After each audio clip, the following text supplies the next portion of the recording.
Welcome back.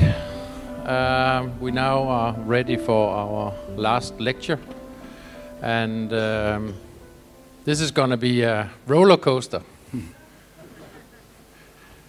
Christopher is a man with real, I can say that word, can I? The B word? Yes. And he's very honest with his research, and also about who is responsible and who is doing what. And I think also in the research you have, you always have evidence for what you are stating, a very high degree, which you must have learned as a journalist. I think a lot of journalists in mainstream news you should make a course. First time I met Christopher was Open Mind Conference Amsterdam. 2 years ago. Amsterdam. Yeah, in Amsterdam. The one which had to be moved. Yeah. And there Christopher made a really marvelous speech. So please give Christopher Bollyn a very warm welcome. Thank you. Thanks, Frank. Good evening. Can you hear me all right? Well, thank you all for coming. Thank you, Frank, for inviting me. It's a pleasure to be at my second Open Mind Conference. Last time was in Amsterdam, and this time in Copenhagen. It's great to be here. I just finished a 3-month tour in the United States with this subject, ending the dual deception of 9/11 and the global war on terror. And anybody who's been to America in the last few months can tell you that it's a very strange place these days. We're in the middle of a 3-year election campaign, and the American political reality reeks of artificiality. It's so fake, it's so artificial. I looked at Fox News when I was in Wisconsin about 2 weeks ago, and all they talked about for 24 hours a day was whether Trump called Hillary a bigot or Hillary called Trump a bigot. There was an earthquake in Italy that went unreported. And this artificial circus that we have for a political campaign is, of course, so artificial because the media is so controlled. Today in the United States, something like 90% of the media outlets, newspapers, television, radio stations, are owned by only 6 corporations. So you really have a consolidation of the media that is unheard of in a democratic society. So that in this artificial reality that we call the political contest in America and political reality in America, it comes as no surprise that certain issues don't get reported at all.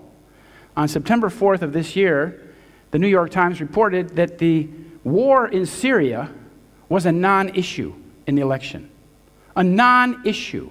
The United States is spending $1 billion a year to overthrow the government in Syria, but none of the candidates are talking about it, and the media is not talking about it, and it's out of sight, out of mind. Likewise with the war on terror. Of course, Syria is just a small part of the war on terror.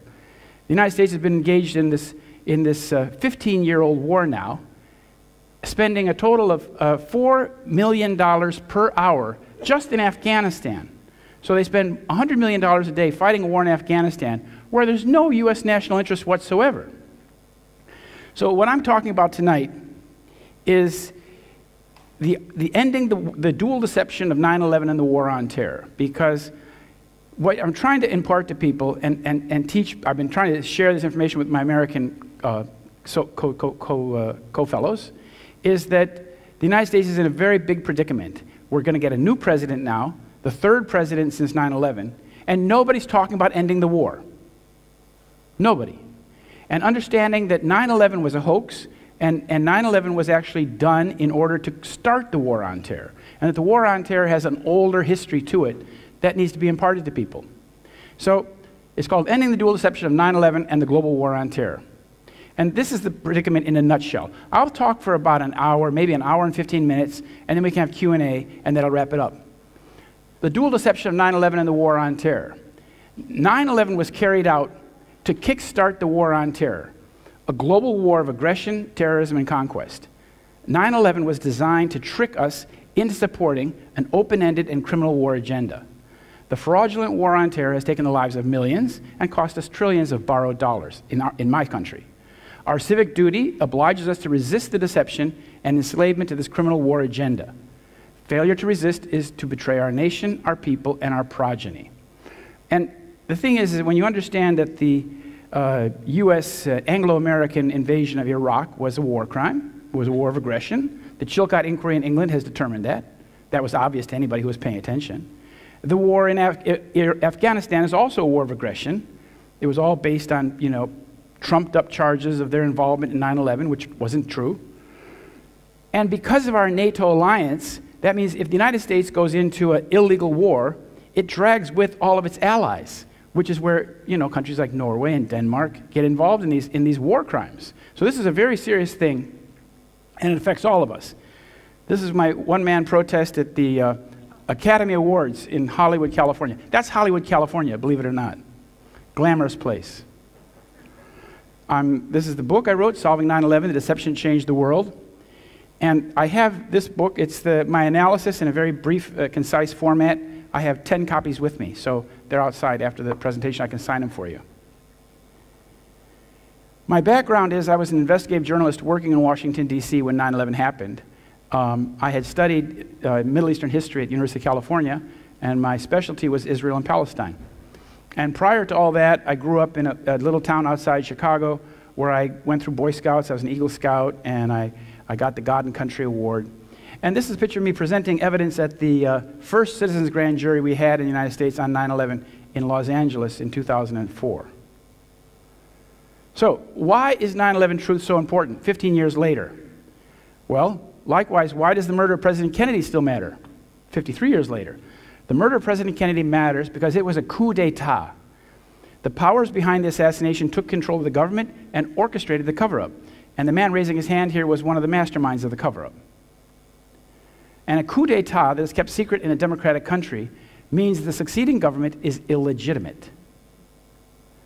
The U.S. military involvement in Vietnam spanned a period of 20 years, but it spiked after they killed Kennedy. Kennedy actually wanted to take the troops out of Vietnam.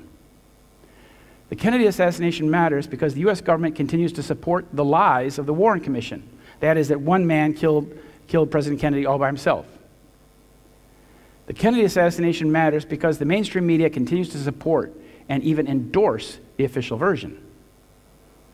And the assassination matters because when the government supports the lies about the murder of the president, it means that the powers who killed President Kennedy are still in charge to this very day. The American population has typically, historically, been of the opinion that others were involved. That's the light green line. So why does 9/11 truth matter? 15 years later, for the same reasons. The 9/11 truth matters because the government continues to lie about what happened to this very day, these being the two presidents we've had since 9/11. And 9/11 was a policy coup that brought us into the war on terror and a series of costly wars. This grisly photo is from Iraq.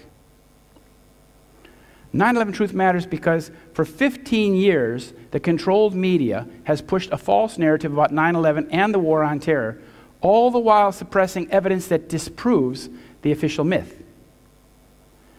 Again, the American people have not trusted the government. This question was asked, and the American public in 2002, 73% thought that the U.S. government was mostly lying or hiding something, being untruthful, dishonest. That increased in 2004, and in 2006 it went up over 80%. And when they found, this is a New York Times poll, when they found that only 16% thought the administration was telling the truth, they stopped polling. So our predicament in the United States, in a nutshell, is that if the U.S. government and media are lying to us about September 11th, it means they are controlled by the same people who carried out 9/11. That's a reasonable conclusion. So why do the government and the media cover up the truth about what happened on 9/11? First, to protect the real culprits from being identified, and two, to prevent the official myth from being exposed as a pack of lies, and three, to advance the fraudulent war on terror, the Zionist war agenda being waged by the United States, which was the primary reason for 9/11. Now here I come across this problematic word, Zionist. What does Zionist mean? Zionism means basically Jewish nationalism. That is a nation state of Israel for the Jewish people, and for the Jewish people alone. Zionism, of course, is based on this idea of a state in which Jews are the only ones that actually are enfranchised as citizens. So it's based on a notion of Jewish supremacy.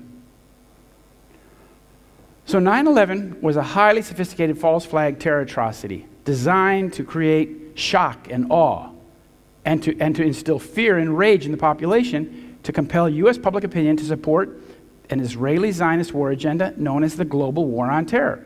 And that's where we've been for the last 15 years. Starting the war on terror was the primary reason for the false flag terror attacks of 9/11. The war on terror is obviously based on the official myth of 9/11. This is an update from recently these terror attacks in Europe. The first photo is from Nice. The second one is from Berlin. These terror attacks happened about 10 days apart. And what was peculiar about this is that there was a fellow who was present at both attacks. His name was Richard Gutjahr, a German journalist. And he happened to be in Nice when the truck went down the Anglais, the promenade, and he was also present at the attack in Berlin, or in Munich, excuse me, about 2 weeks later. Very uncanny. The guy's in both places, and he's filming them and putting them online as they happen. What's equally uncanny is that his wife is a very high-level Israeli intelligence officer. Here's the relationship. There's Richard Gutjahr up there in the top, and he's described by Germans as being a propagandist. His wife down there below is Einat Wilf, who is formerly an advisor to Shimon Peres. She was a member of parliament in the party of Ehud Barak, and she is a lieutenant in Israel's signal intelligence agency known as Unit 8200, which is Israel's equivalent of NSA in America, Signals Intelligence. This shows you the Zionist connection that was going on in the Pentagon after 9/11. This is the Israeli chief of staff. His name is Shaul Mofaz. He's an Iranian guy. And he's meeting there in the Pentagon in January of 2002 with what we call the neocons. In this case, to his left is Paul Wolfowitz. Across the table is Dov Zakheim. And to his right is Douglas Feith. And these three men are Israel firsters. They're Zionists. They're Jewish, and they are active supporters of an aggressive policy in the Middle East. And here they are exchanging notes with Shaul Mofaz. At the time that this photo was taken, Mr. Wolfowitz was actually the assistant defense secretary under Rumsfeld. So, of course, the United States then, shortly after 9/11, 3 weeks later, invaded Afghanistan, as if Afghanistan had anything to do with 9/11. And the Afghanistan war is costing U.S. taxpayers $4 million per hour for a total of $738 billion since 2001. This is occupied Iraq. This is a concentration camp that the American military set up. They called it Camp Bucca. Camp Bucca was named after an American firefighter from New York who died on 9/11. What's interesting about this camp is that this was the catalyst of the terror group ISIS. The leadership people who run ISIS, Islamic State, all spent considerable periods of time in this camp. So what was on the agenda after 9/11? Well, General Wesley Clark, this man here, he informed the American people back in 2007 what he experienced after 9/11. And he said, about 10 days after 9/11, I went through the Pentagon and I saw Secretary Rumsfeld and Deputy Secretary Wolfowitz. One of the generals called me and he said, "Sir, we've made the decision, we're going to war with Iraq." "We're going to war with Iraq?" he said. "Why?" "I don't know," the general said. I came back a few weeks later, and by that time we were bombing Afghanistan. I said, "Are we still going to war with Iraq?" He said, "Oh, sir, it's much worse than that. We're going to take out 7 countries in 5 years, starting with Iraq, then Syria, Lebanon, Libya, Somalia, Sudan, and finishing off Iran." Well, from that shopping list, from that prognosis, 5 of those countries have already been done. So we can see that this is pretty clearly what the agenda was. And what agenda is being carried out here is something called the Yinon Plan. Oded Yinon was a Likudnik Israeli military strategist who wrote this paper about how Israel's master plan would be constructed to dominate the Middle East. It was printed in a journal called Kivunim, a journal for Judaism and Zionism, in February 1982. And thanks to an Israeli scholar named Israel Shahak at Hebrew University, he translated this document into English for our benefit so we would understand what was the Israeli plan. And what the Israeli plan called for was basically something called Balkanization, breaking up the big Arab states into ethnic statelets, which is exactly what was done to Yugoslavia in the 1990s, if you recall. Yugoslavia was broken up into 6 or 7 mini-statelets based on ethnicity. And that's what's being done in Iraq. You see there, Iraq is now basically fragmented into 3. Syria is in the process of being broken up. Libya is now broken up. Sudan has been de facto or de jure broken up.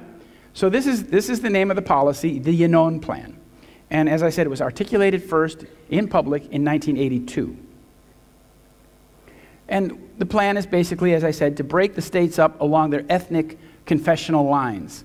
So in the case of Iraq, you have the Shiites in the south, the Sunnis in the west, and the Kurds in the north. In this area in the north, Kurdistan, that's where the American military is now stationed with about 10,000 troops. That's also, by the way, the place where the Rothschild family owns the oil company.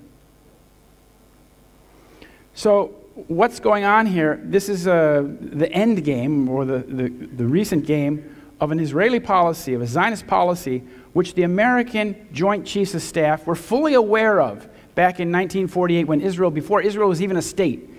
This quote is from one of the papers that they wrote, 13 papers on Zionism and what it would mean to the United States in 1948. This one's dated March 31st. And the Joint Chiefs of Staff, these are the highest brass in the U.S. military. They said Zionist strategy will seek to involve the United States in a continuously widening and deepening series of operations intended to secure maximum Jewish objectives. Well, what were those Jewish objectives? Besides settling Palestine and taking the land of Palestine, they included the expansion of Eretz Israel, the land of Israel, into Jordan, Lebanon, and Syria. And 2, the establishment of Jewish military and economic hegemony over the entire Middle East.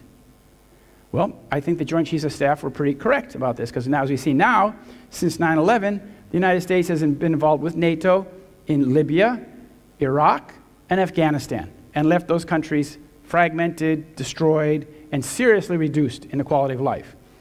And now the country that's being targeted, obviously, is Syria. And what we know about Iraq, or what we know about Syria, excuse me, is that this plan is being done in order to help the state of Israel. As Hillary Clinton said, she wrote this email back in 2012 when she was Secretary of State. And she wrote that the best way to help Israel is to use force, American force, in Syria to overthrow the government. So this email from 2012 reveals that the United States has been seeking to oust the Syrian government because it is in Israel's interest, not ours. There is no American interest whatsoever in Syria. I've been there several times. The United States and Syria have never had anything to do with each other. There's nothing there for us. Nothing there for, you know. So it's being done to fragment and destroy that country.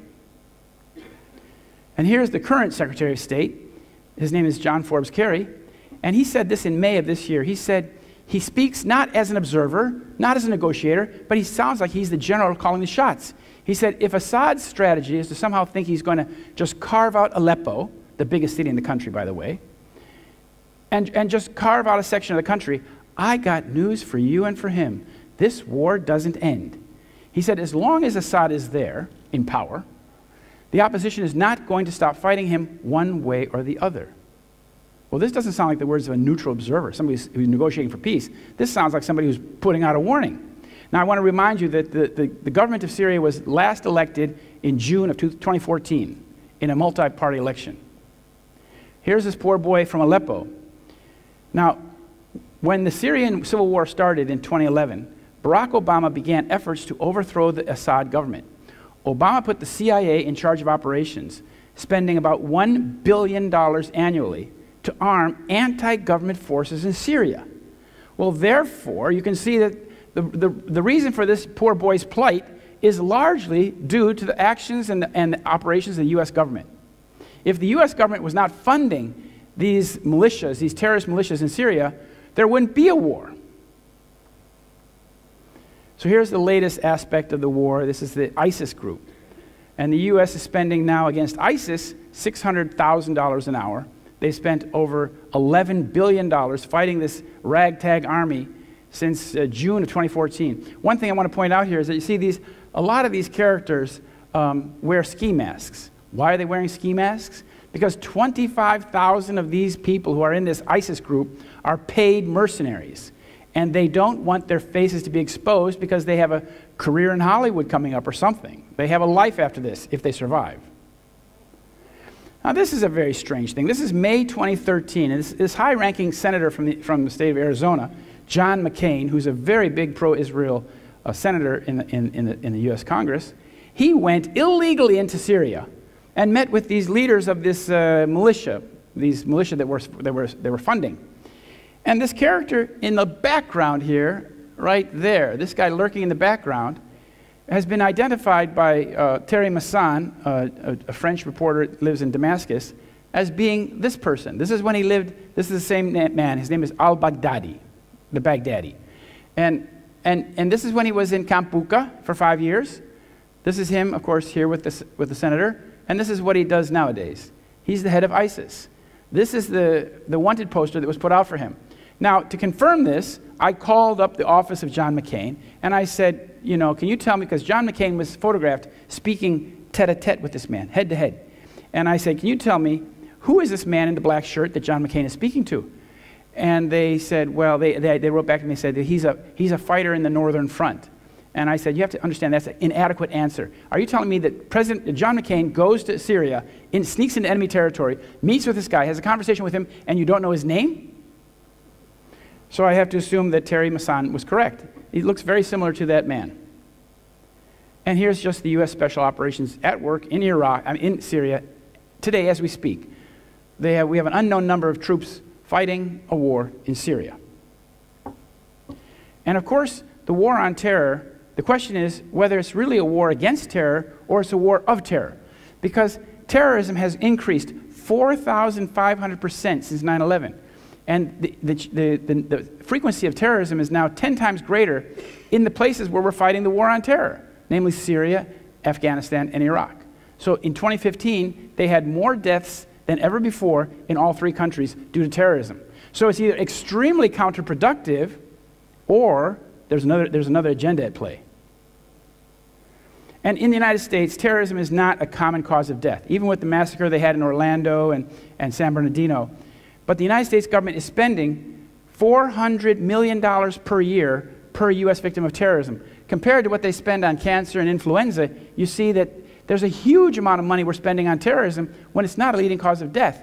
So what we're talking about is we're not talking about fighting terrorism, we're talking about criminal fraud. And here are the people behind the war on terror. This is the man who designed and constructed the lead advocate. His name is Benjamin Netanyahu. He's the current Prime Minister of the State of Israel. And this is a quote from a man named Alan Sabrowski, who was formerly with the U.S. Army War College.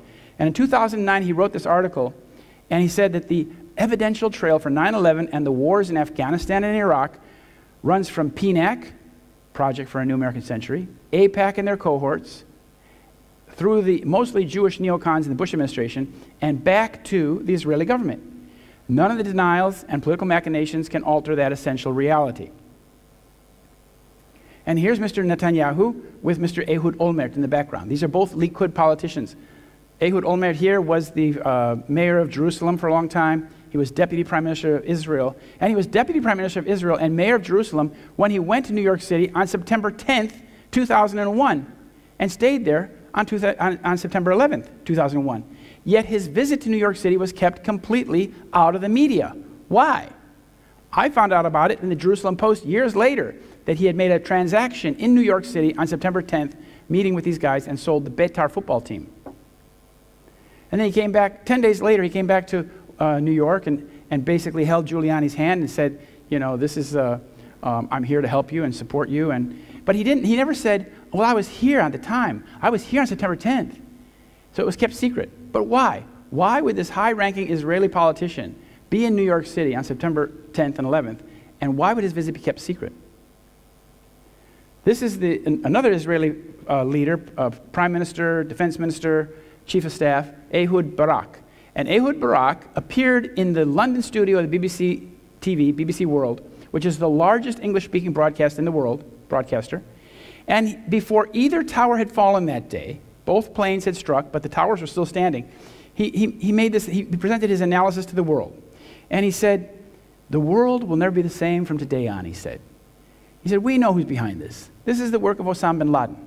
And we know where bin Laden is. He's in Afghanistan. And he concluded saying, it's time to launch an operational, concrete war against terror. And his little analysis that he presented on the BBC World then became the official myth of 9/11. And that's what we did. We went to war against terror. Now, what's the connection between Ehud Barak and Netanyahu?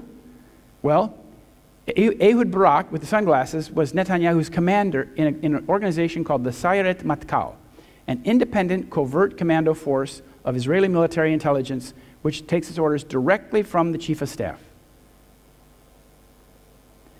On September 11th, September 12th, the New York Times, the lead paper of New York, came out with this headline. And the headline is a very simple summation of the official story of 9/11, but it contains 3 falsehoods. It says, hijacked jets destroy Twin Towers. Well, we now know that hijacked jets did not destroy the Twin Towers. And it says that, and hit Pentagon in Day of Terror. We also know that those jets were not hijacked, but they were drones. And thirdly, we know that none of them, not any jet hit the Pentagon. There's no evidence, never has there been seen any evidence of any large body Boeing hitting the Pentagon. Now, that indicates that we're dealing with a very complex and sophisticated crime. And there was a man at the State Department who said it like this. His name was Larry Johnson, and he was the Deputy Director of Counterterrorism. He said, we don't have anything in history to compare with this. The only thing that comes close to it is a former Soviet intelligence operation. Some people will criticize me and say, oh, Mr. Bollyn, you're picking on Israel. Israel would never do something like that to America. That's our special friend, our ally. We give them $4 billion a year. They must be our friend. Well, this is what they did to American intelligence ship back in 1967. During the Six-Day War, June 8, 1967, Israeli unmarked jets, unlike this drawing by Mr. Dees, Israeli Mirage fighters attacked the ship. An Israeli torpedo ship put a torpedo into the side of the ship, killing 34 American spies, basically NSA guys. The ship was in international waters, and as the sailors tried to put life rafts into the water, the Israelis were machine gunning those life rafts, so they sunk. Now, we now know from transcripts that were released recently, last few years, that the Israelis knew full well that this was an American ship. The communications between the pilots and the ground control went something like this. The ground control in Tel Aviv said, identify the ship, identify the ship. And the pilot said, it's American, American. Then the orders came from Tel Aviv, sink the ship, no survivors. Now that gives you some idea of the ruthlessness of the Israeli state when they see that it's in their strategic interest to do something like this or 9/11. They do it. So 9/11 is very much like the murder of Kennedy. These are some quotes from a Kennedy scholar about the Kennedy murder, but they're very appropriate for 9/11 as well. The first one goes like this. All the time it was obvious. It was blatantly obvious that it was a conspiracy. And secondly, the cover story was transparent and designed not to hold, to fall apart at the slightest scrutiny. And here's what happened. Of course, the pulverization of the towers, 110 stories, huge buildings. Each building was about 1 acre. It's a large piece of land. And 4 inches of concrete in 20-gauge steel pans. All of that was pulverized instantaneously, well, within 10 seconds, and everything that was on those floors. You have to remember there were 2,700 people that were trapped in those buildings. There are like 1,000 people for whom not one piece has been found. Nothing. So the war on terror has cost the United States now more than $1.7 trillion. That's 1,000 billion. And that's just for the war fighting. When you calculate the cost of the veterans, their care, their psychological care, all that kind of care they're going to need for the rest of their lives, the calculation goes up to about $4 trillion. That's a lot of money. But wait just a minute. What is the war on terror? What is it all about? And where did it come from? When did Americans start acting like this? This is the kind of thing we used to read about growing up in America, reading about Stalinist Russia. that they had Gulag Archipelago, that they tortured people, that they did Stalin did all these terrible things, and now the Americans are doing it. Where did this come from? Well,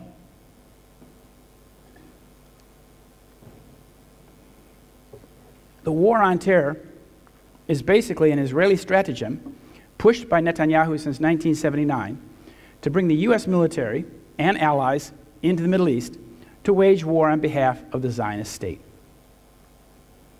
Here's Netanyahu. His first book that he wrote after the conference was, he edited the book, he put the speech of George Bush in there. It's called International Terrorism, Challenges and Response. Challenges and Responses. The next book he wrote was Terrorism, How the West Can Win, and Fighting Terrorism.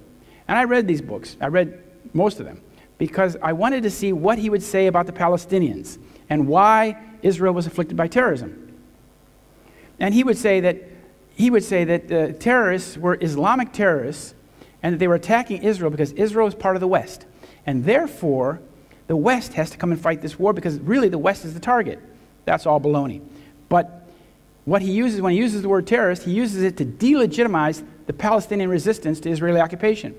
Now, of course, legally and morally, the Palestinians have every right to resist occupation of their land. That's their right. As, for example, when the Nazis invaded Denmark, the Danish people had every right, legally, morally, to take up arms against the Nazis. That's part of the deal. That's the way it goes. And here are these Palestinians trying to defend their country from Israeli military. Of course, they have no arms, no significant arms. So 22 years after it was born in the Jerusalem Conference in July 1979, the war on terror became operational with the U.S. invasion of Afghanistan. The ultimate purpose of 9/11 was to start the war on terror. And on 9/11, the New York Times interviewed Mr. Netanyahu and asked, how will this atrocity affect Israeli-American relations? And Mr. Netanyahu said, right away, it's very good. He said, well, it's not very good, but it'll generate immediate sympathy. Now, on the day of 9/11, the number of people who were thought to have been killed ranged between 20,000 and 30,000. That's how many people they thought were dead in the rubble. It later came down to 3,000. But who would say about such an atrocity that it's very good, except somebody who saw some benefit from the atrocity itself? And he saw a benefit. A few years later, he's speaking in Israel, speaking at Bar-Ilan University, a Hebrew-speaking university. He's speaking about the Israelis, and he said in Hebrew, we are benefiting from one thing, and that is the attack on the Twin Towers and Pentagon and the American struggle in Iraq. I want to point out that Mr. Netanyahu has been the chairman of the Likud coalition since 1993. And he had a very interesting relationship with Mr. Silverstein. Now, Netanyahu is the godfather of the war on terror. This is the godfather of 9/11 destruction in New York City. This man, Larry Silverstein, owned all three buildings. He had 100-year leases on the 2 towers, and he owned Building 7. These are the 3 towers that all fell down that day. And as the Haaretz newspaper in Israel reported in November of 2001, for years, Netanyahu and Silverstein have kept in very close touch. Every Sunday afternoon, New York time, Netanyahu would call Silverstein. It made no difference where Netanyahu was, he would always call. Their ties continued after Netanyahu became prime minister in 1996. So you can see that they had this ongoing relationship over a period of almost a decade or more. Now, how did Larry Silverstein get the World Trade Center towers? That's very important, because the World Trade Center towers were actually like public property. They were owned by an institution called the Port Authority of New York and New Jersey, a public body. Well, what they did is Ronald Lauder, this very high-level Zionist, he's the son of Estee Lauder, he was put in charge of a privatization scheme in New York State under Governor Pataki. So he decided what they would privatize. So he decided they would privatize the World Trade Center. Then it went to this man here, Lou Eisenberg, who was the chairman of the board of the Port Authority of New York and New Jersey. And he then oversaw the negotiations that delivered the World Trade Center to this man. Now, the details are very strange here. This man didn't have the money to put down for the World Trade Center. He borrowed $100 million from GMAC, a General Motors bank, which went bankrupt in 2008. Now, but there's a funny story here. I can't go into detail, but these two men are both members of the board of directors of this organization down here, UJA Federation of New York. This is the same group of people that came out and protested against me in Brooklyn the other day. It's the funding arm for the state of Israel, where they collect money in New York and across the United States to help Israel. He was the national chairman. He was on the board of planning. So through their Zionist back channel, the property got sent and wound up in his hands. This is the day that he got the towers. He got the keys to the front door there. He's with his lawyer and his wife and his children. And he said, on July 24th, 2001, about 5 weeks before 9/11, he said, I am proud to assume the stewardship of the World Trade Center, one of New York's greatest jewels. And under Larry's stewardship, 5 weeks later, the towers looked like this. And people who removed this rubble said that all that was left was steel and dust. The war on terror. This is the evolution of the Israeli stratagem known as the global war on terror. It started with this man. It started with, his man is Menachem Begin, and he was born in Russia in 1913, came to Palestine in 42, became the leader of the Irgun, and then ordered the bombing of the King David Hotel in 1946. Then he created Likud in 1973 and became prime minister in 1977 and promptly invaded Lebanon. This is the emblem of his organization called the Irgun. You see in the background, there's this larger map of Israel called Eretz Israel. It means the land of Israel. And it says in Hebrew there, Rak Kach, only thus, only by the gun will they achieve this larger territory they aspire to. And here's from a modern Israeli article called What Israel's Future Borders Will Look Like on an Israeli website. They aspire to, the blue stripes on the Israeli flag stand for the Nile River and the Euphrates River, and then the Rothschild star in the middle, the Rothschild star in the middle. And here's another Rothschild employee. This is David Ben-Gurion. He was the first prime minister of Israel. And you can see by what he told his general staff in 1948 that Israel had already aspirations to a much larger state. He said, we should prepare to go over on the offensive with the aim of smashing Lebanon, Jordan, and Syria. He said, the weak point is Lebanon. We'll overthrow that, establish a Christian state in the south, and if Syria gets in the way, we'll bomb them, and we'll bomb Egypt as well. I want to point out one thing. The new Israeli defense minister is named Avigdor Lieberman. He's born in the Soviet Union. He's a pretty nasty piece of work. But he's publicly stated that if Egypt gets into a war with Israel, Israel should bomb the Aswan Dam. Now, if Israel were to bomb the Aswan Dam, that would mean basically mass murder of tens of millions of people downriver. And yet, no politician in Europe or America has the gumption to stand up against such genocidal statements. And this is to give you some idea of how extreme the current Israeli government is. It's far, far to the right of anything we've seen in Europe in a long time. So this is the handiwork of Menachem Begin. In 1946, he blew up the King David Hotel there, and 93 people were killed. It was the worst act of terrorism in Israeli-Palestinian history.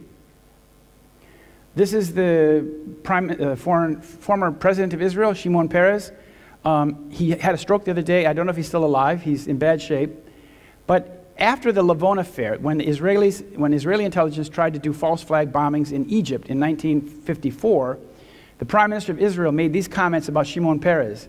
He said, Peres shares the same ideology as Lavon. He wants to frighten the West into supporting Israel's aims. And that's exactly where we are today. All this terrorism that occurs in Europe and the United States is meant to scare you into supporting this aggressive war policy in the Middle East. And that war policy is not Danish policy or American policy, it's Zionist policy. Here's Menachem Begin. He was interviewed by a British journalist in '74 who asked him, how does it feel, in light of all that's going on, to be the father of terrorism in the Middle East? And Begin said, in the Middle East? He said, in all the world. Putting on himself the mantle of being the father of terrorism in all the world. And he wasn't exaggerating. Here it was when he took power in '77, became prime minister of the state of Israel, and promptly invaded South Lebanon. And Israel invaded this territory in '78 and remained there until 2002 when Hezbollah pushed them out. But what they intended to do was to establish, what Israel wanted to do was establish a Christian state to the north of the Litani River up here and keep this part for itself. This is also known as Upper Galilee. Here's the leaders, the three leaders of the Likud. This is Begin in the middle, Shamir on the right, and Ariel Sharon on the left. And what the Shamir's gang was called the Lehi, or the Stern gang. They were even more extreme. They killed the United Nations mediator in Palestine in 1948, a Swedish count named Folke Bernadotte. I think he's the uncle of the current king. He was the king's uncle. And This group, the Shamir group, murdered him, Bonnie and Clyde style. They put a machine gun in his window and machine gunned him in the back of the seat along with a French colonel. They did that because the United Nations had sent Volker Bernadotte to Israel, to Palestine, to try and find a solution to this Jewish problem with a war broke out. As soon as the United Nations partitioned Palestine, war broke out immediately, and the Israelis went and took everything. And in the process of taking everything, they expelled like 700,000 Palestinians. And he said, the only way, Volker Bernadotte said, the only way we can have peace in this region is if the Palestinians are allowed to go home. Now, this is anathema to the Zionists, like him, so they killed him. He later went on to become prime minister, the Shamir. And in that gang that killed Volker Bernadotte was this man's father. You might not know this man. This is Rahm Emanuel. He's the mayor of my hometown of Chicago now. He was the special advisor to President Clinton for 8 years. And then he became the first person selected by Barack Obama as chief of staff. And Sherman Skolnick of Chicago, an expert on these kinds of things, always referred to him as being Mossad's agent in the White House. And as you can see, there's no term limits on them. So now I'm going to talk about the Israeli ideation of 9/11. Ideation is the same sort of thing that we were speaking about before, this predictive programming. Putting an idea out there in the media so the public gets the idea that this is something in the air, something might happen. In 1978, this is 1 year after the Likud came to power, this Israeli agent named Arnon Milchan made this movie called The Medusa Touch, in which a giant 747 flies into the Pan Am building. And as you can see, the same year he made the film, he's very close to the Israeli defense minister there, Ezra Weizmann, same year. And here is preparing the props for the show, for the movie. And then in 2000, he made a similar movie in which a large Boeing is flown into the World Trade Center. Now, he made this film with his business partner, Rupert Murdoch. They have a company together called Regency Films, and they made this is called The Lone Gunman. It was a spin-off, half-an-hour show, a spin-off of the X-Files. And in the film, this is a large Boeing aircraft. It's flying right into the World Trade Center. But at the very last minute, the pilot regains control and narrowly misses hitting the World Trade Center by inches. But this appeared on TV. This was shown on TV in March 2001, basically 6 months before 9/11 happened. And 10 million people watched it. And here's the man that made that movie. Here he is with his two buddies. He's sitting with Shimon Peres there and Bibi Netanyahu. And he's considered to be, Arnon Milchan is considered to be Israel's, or the wealthiest, second wealthiest man in Hollywood, worth $5.2 billion. But he has a long history of being a money launderer as well. So where does the money come from? And I want to point out that he was the lead agent in a secret Israeli organization called LACAM, which was involved in smuggling nuclear components for nuclear weapons from America to Israel. And he was captured. His company was caught red-handed sending 850 nuclear triggers to Israel. The FBI found out about it. They told Israel, give them back. Israel said, we'll give them half back. And they kept 450 for themselves. And his company was the one that did the smuggling. And this LACAM organization, just to give you an idea, LACAM, L-A-K-A-M, was so secret, even the Mossad didn't know about it. I find that hard to believe, but that's what they say. Now, here again we have the man who's behind the war on terror, the lead advocate of this idea. He's with his father. This is about 1979. Now, prior to this, in 1976 to 1978, Benjamin Netanyahu worked for the Rothschild company called Boston Consulting in Boston, New York, in Boston, United States. And then in 1979, he went back to Israel and created an organization called the Netanyahu Institute on International Terrorism. And they had a conference in July of that year in which they rolled out onto the world stage this idea of fighting a global war on terror. And George Bush spoke at that event on the third final day. And then in 1980, the head of the Mossad made this prediction. In 1980, 21 years before 9/11, he said this. He was asked by his American Zionist, do you think terrorism will come to America? And if so, where and why? And he goes on saying, yeah, it'll come to you, believe me. And when asked where, he said, New York City is the symbol of freedom and capitalism. It's likely they will strike the Empire State Building, your tallest building, and a symbol of your power. Amazing. So 21 years before 9/11 happens, this man has this uncanny prediction that that's exactly what's going to happen, on 9/11. And he's the former head of the Mossad, first head of Shin Bet, and former head of Haganah intelligence. So he knew what he was talking about. And well, what happened then is that he went from dream to reality. Two of his lead agents, these two men, went to New York and tried to get the security contract for the World Trade Center. This top man is Zvi Malkin, and this guy down here is Avraham Shalom Ben-Dor. And they represented a company called Atwell Security of Tel Aviv. And they approached the World Trade Center and the Port Authority, and they actually got the contract for the security in 1987. But when it was discovered by the Port Authority that this man down below, the president of the company, was a convicted murderer in Israel, they tore up the contract. Had they not done that, 9/11 probably would have happened in the late 1980s or early 1990s, and we would have been in really bad shape because we didn't have the internet. The internet has been the thing that has given us the advantage, or at least a fighting chance in understanding what's going on in our world. Well, they were thwarted. The Port Authority tore up the contract, but then they went to work for this guy. They went to work for Jules Kroll. Although the Israelis had been rebuffed, they went to work for Jules Kroll, who had a company in the World Trade Center. He was a business partner with this man. This is Maurice Greenberg of AIG. These two men had a company together called Kroll Associates, and after the first bombing in 1993 in the basement of the World Trade Center, about 8 people died. Kroll Associates, his company, got the contract for the security of the World Trade Center. And at that time already, that Israeli guy, Shalom Ben-Dor, was working for him. So using an American Jew as a Trojan horse, they got into the World Trade Center in a position to be in charge of security, where they can make the recommendations. And the Port Authority said that everything that Kroll Associates recommended after 1993, they did. They thought it was wonderful. So they changed all the procedures. And then in 1982, of course, the Israelis invaded South Lebanon, and they went up to the Litani River, and the Americans were sent in under Ronald Reagan to hold the line. This was the first time that American troops went in to kind of like hold an Israeli line. They were sent as peacekeepers, but there was no peace to be kept. It was an occupied country. And then, of course, there was this bombing in the Beirut barracks in 1983. There's a whole story of that, too. The Israelis, Mossad, they knew exactly the color of the truck, the make of the truck, where the bomb was being made, the license plate number of the truck, but they didn't tell the Americans anything except a truck bomb may be coming your way soon.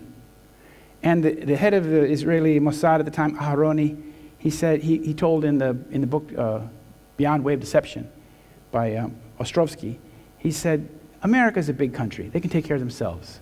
Just give them the skimpiest evidence, skimpiest information. And so 241 Americans paid with their lives. Now, after they created this war on terror construct, you need to have an enemy. You need to have a boogeyman. You need to have a real enemy with a face. So that opportunity came with the Soviet invasion of Afghanistan in 1979.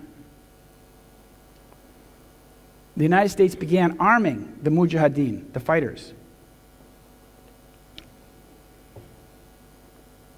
And it went this way. There was a congressman named Charlie Wilson who was very pro-Israel. He got elected to Congress in 1973. When he went to Congress, he became befriended by the head of Israeli intelligence in Mossad in Washington, station chief. And they worked together, and they came up with this idea of arming the Mujahideen with American weapons or with weapons so they could fight the Red Army. That's all good. So they set up this operation. But in this operation, they had the usual suspects. The United States, CIA, and Saudi Arabia were providing the money. Pakistan provided the land, the ground, where the Afghans were. And Israel provided the weapons and the training. Israeli military intelligence. Now, the strange thing is that the Americans were supporting the most notoriously anti-Western group out there. This group by Gulbuddin Hekmatyar. This was the leader. Now, this guy couldn't fight a battle to save his life. He never won a battle against the Soviet Union the whole time he was in Afghanistan, when he was fighting. He stirred up the problems with all the other Mujahideen groups, and he was anti-Western. Why would the United States CIA and the Israelis, why would they be funding a group that was incompetent, stirring up the problems, and anti-Western? It makes no sense unless you can understand that what they were really doing is they were creating the enemy for the next war. They were creating that enemy. And that's what they did. And the situation was very interesting, that this is the Mossad station chief in Washington. His name is Zvi Rafia. And if you read Charlie Wilson's War, the book, you'll see that he used Charlie Wilson's office as if it were his own office, his congressional office. And the quote is from the book bottom left corner, it says, Rafia always acted as if he owned Wilson's office. One of the staffers kept a list of people he needed to lobby. He would use the phones, give projects to the staff, and call on Charlie to intervene whenever he needed him. So who's the alpha dog here? Who's the lead dog? It looks like Mr. Rafia. And what they did is they got these Arabs to come and join the war, and these Arabs are called Afghan Arabs. The most famous of them is, of course, this man here, Osama bin Laden, a long CIA operative. And these characters went from Arabic countries to join the Mujahideen fighters in Pakistan. And these guys were trained by Israeli military intelligence. And at the time, he came in 1983-84. In 1984, he became closely tied to Gulbuddin Hekmatyar. This is the group that was being trained and funded and armed by Israeli military intelligence. And the person who ran military intelligence at that time in Israel, good old Ehud Barak. Here he is saying goodbye to Ariel Sharon after he'd been decommissioned for his role in the Sabra and Shatila massacre.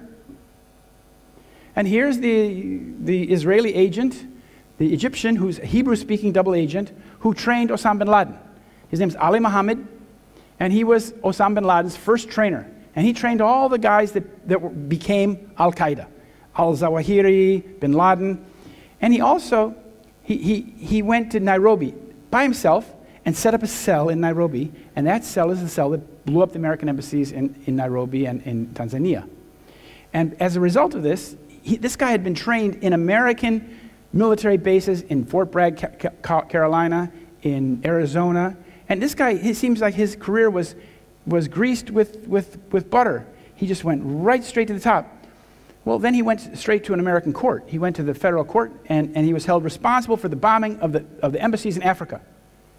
And he was put in jail for like 1,000 years, or his life. And then he disappeared. He just disappeared from an American federal penitentiary, never to be seen again. Amazing. And he trained these guys. And when the group that he trained, that the Israelis trained, this cadre, this cell, the major cell, this group became Al-Qaeda and Taliban in 1994. So that's where the whole ISIS thing, that's where the whole Islamic State, that's where the whole Al-Qaeda comes from. It comes from the group that the Americans and the Saudis and the Israelis created, cultivated, and infiltrated in 1982, 83, 84, and 85. Now, in America, there was also this kind of ideation, putting out the idea that catastrophic terrorism is going to come to us and it's going to come soon. This is from the Foreign Affairs magazine, December 1998. And this was a three-man group that had a catastrophic terrorism study group. And they printed their report, was in this magazine in December 1998. And you can see that in the first subtitle, they were imagining the transforming event. And they talk about how this catastrophic terrorism is going to come to America and it's going to change everything. And when it does, this is what you should do. And that's what we got. They said here, they said catastrophic terrorism has moved from far-fetched horror to a contingency that could happen next month. And it took 2 years, but it came. And here are the men that wrote the report. The first one is Philip Zelikow. He became the person who wrote the 9/11 Commission report. Then the two other people were Ashton Carter and John Deutsch. Ashton Carter is this man here. He's now Secretary of Defense. And this guy, he was the Belgian-born guy who became head of the CIA. Now, this is when they wrote that report, they worked for this company called Global Technology Partners, which is an exclusive affiliate of Rothschild North America. It's designed to get acquisitions on the gravy train, to get some of that money that's spent. Because you have to understand, in the United States of America, we spend more money on war than anything else. From our tax dollar, 55 cents of every tax dollar goes for war. The rest is what we survive on. So it's pretty slim pickings. So that means that the American Defense Secretary that we now have has spent his entire life working for the Rothschild family. So he's basically a paid employee of the Rothschilds. And here's another group that was planning for something terrible to happen. This is the Project for a New American Century. The people that run it were the Kagan family down here, Lithuanian-born man, his 2 sons, and his wife. This is Robert Kagan's wife. Her name is Victoria Nuland. She's the person who brought us the war in Ukraine single-handedly. But this group, the Project for a New American Century, came out with an article in a paper in September 2000, 1 year before 9/11, in which they talked about how the United States military would have to become engaged in the Middle East and around the world on a very proactive, preemptive basis. And they said the process of transformation, even if it brings revolutionary change is likely to be a long one, absent some catastrophic and catalyzing event like a new Pearl Harbor. Well, that's what we got. 9/11 was the Pearl Harbor.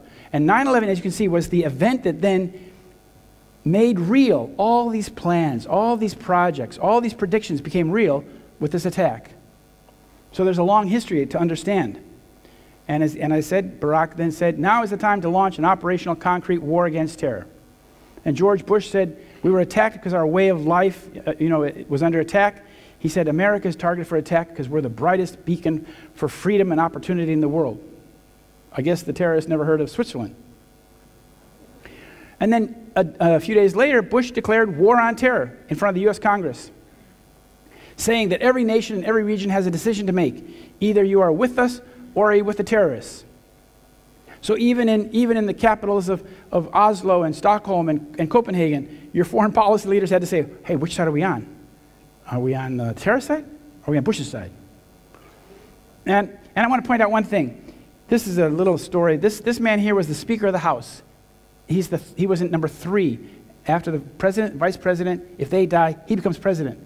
Now this man is from my home state of Illinois, and as we now know, he was paying a lot of his money to silence people in Illinois, young men in Illinois who he had molested. He'd been a pedophile. He'd been a wrestling coach in a high school, and he had been a bit groping and molesting young men, and he went straight to the top U.S. House of Representatives. Now, I'm just pointing this out because the FBI discovered this. He was paying millions of dollars to keep these people silent. This is the way it works in America. You often have politicians who have a very secret vice or a very secret history they want to keep hidden, criminal, vice, something. And in order to do so, they are willing to do what they're told in order to keep their secret secret. The Clinton family is no different. The Clinton family, the Bush family, they're all together tied in something called Iran-Contra. It goes back a long way, where Israel was the main player. Israel was the one who ran Iran-Contra. But the Bush family was involved with Vice President Bush in the White House and Governor Clinton in Arkansas. So they say, nothing ties people more closely together than a crime committed together.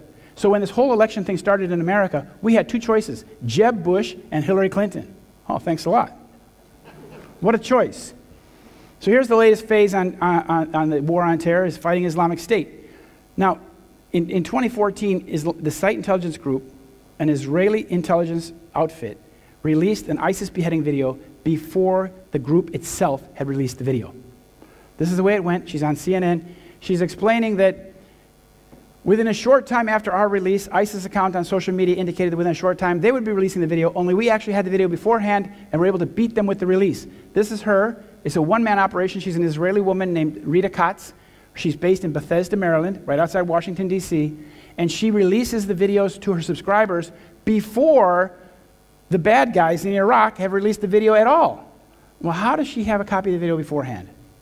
If nothing else, this shows that there's a very close relationship between Israeli intelligence and ISIS.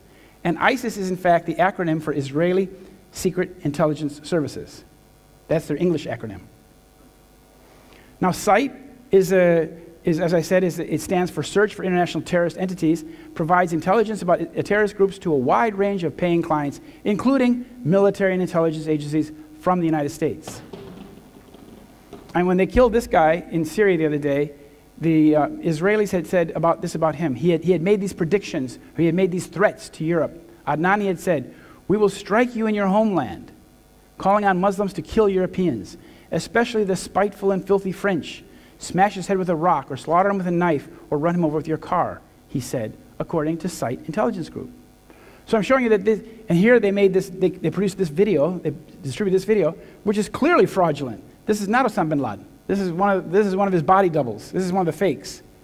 Again, they released this before it had even been released by the Al-Qaeda people. Again, another one. And when there was the shooting in Orlando, at the nightclub in Orlando, a couple days later, the Israeli Prime Minister went and made a video to explain what had happened in Florida, as if he knew. But if you listen to what he says, you'll understand how he draws us closer together, Israel and the West, and ties us at the hips. He says, this week's shooting wasn't merely an attack on the LGBT community. It was an attack on all of us, on our common values of freedom and diversity and choice.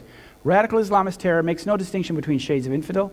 This week it was gays in Orlando. A few days before it was Jews in Tel Aviv.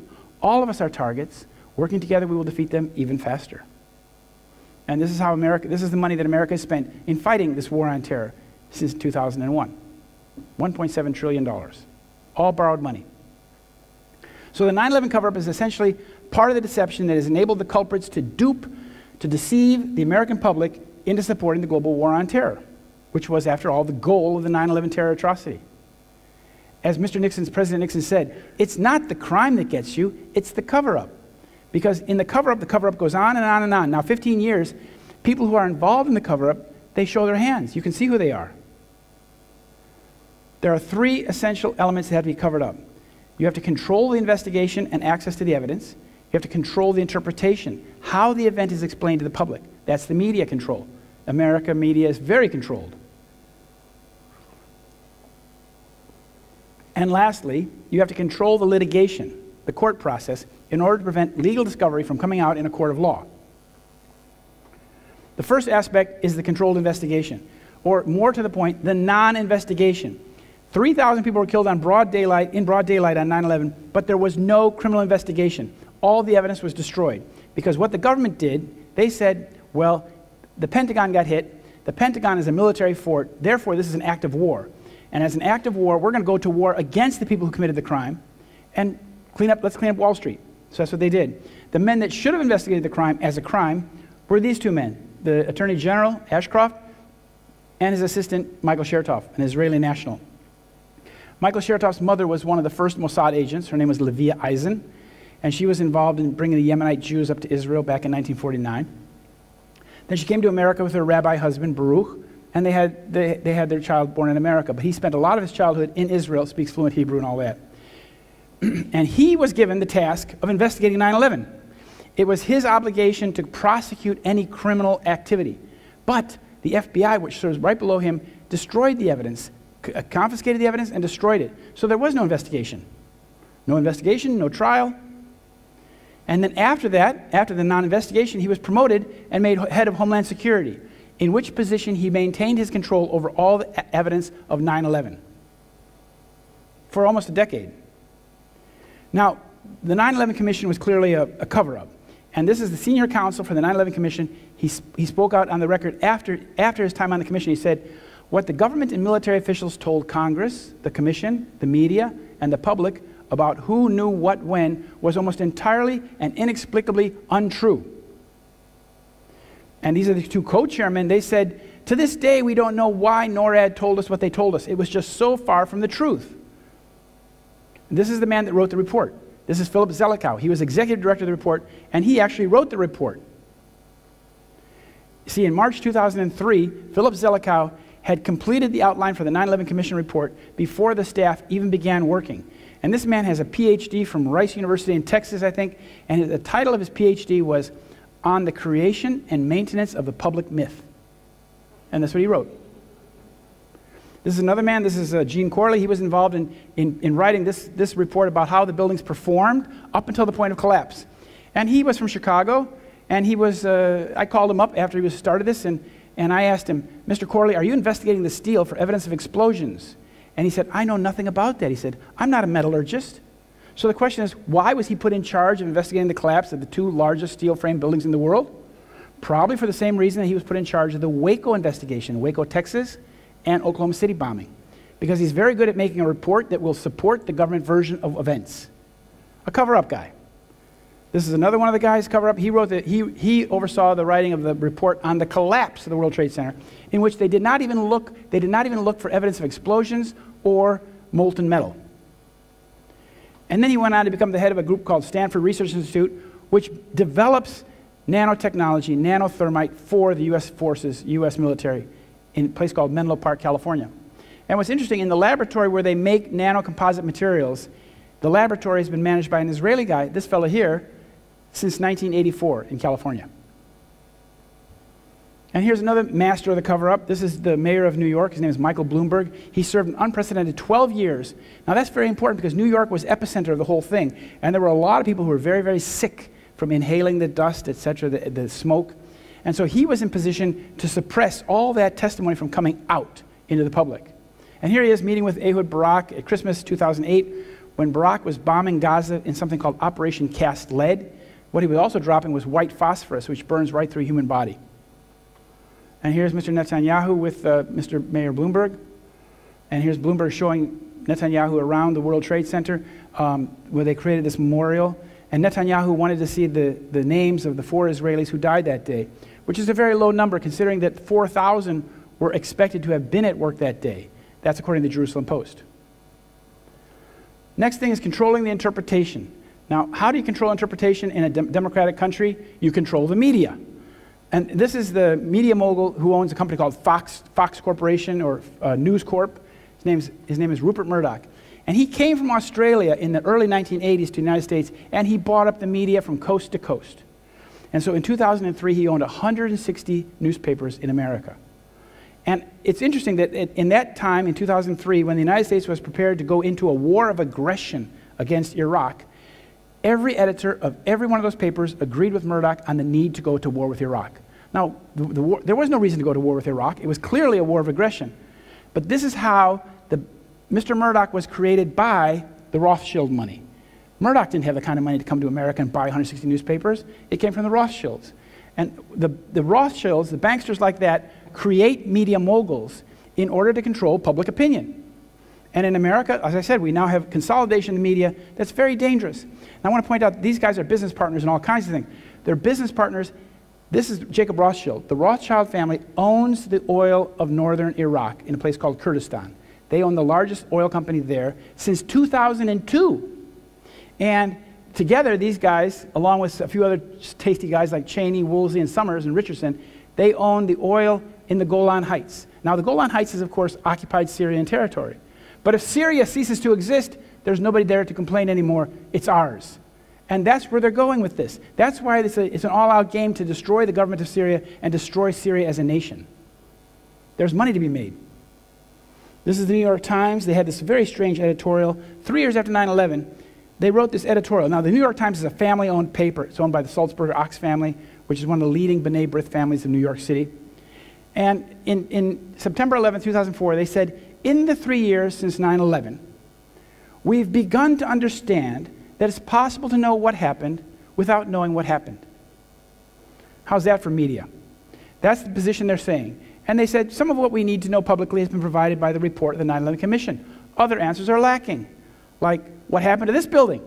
This is the 47-story building known as WTC-7 that fell directly down into its footprint at 5:23 in the afternoon on 9/11. It had a few sporadic office fires in there. It had been affected by the collapses, but then suddenly it fell straight down into its footprint at free fall speed. Demolition. And the third, the last aspect of creating the interpretation is the legacy. Now, in New York City, at Ground Zero, they've created this museum, big shopping mall with Gucci bags and things like that. And they've got this fountain and in the footprint of the towers. That was all designed by this Israeli guy here. The World Trade Center Memorial was designed by an Israeli, Michael Arad. He's the son of Moshe Arad, the former Israeli ambassador to the United States of America. So they've kept this all kind of like within the Zionist circle of friends. If you don't believe the official account of 9/11, you're in good company because 60% of the American people do not believe it. Now, the third aspect is controlling the litigation. And the litigation is controlled by this judge. His name is Alvin K. Hellerstein. He's an Orthodox Jewish judge in the U.S. District Court of Manhattan. And he oversaw the 9/11 tort litigation, where there were 96 families left who didn't take the government money, who wanted to have their day in court to find out who had messed up and who was responsible for the loss of their father or their son or their husband or wife. So those 96 people wound up in a court of law, about as many as you, and one by one, those cases were settled out of court until there was no one left standing. I call that a judicial war of attrition, because the judge and the court are there, and at the end of the day, everybody else is gone. So there was no trial for 9/11. There never will be a trial for 9/11 unless we have some sort of revolution or something, because all the people who had legal standing have been settled out of court.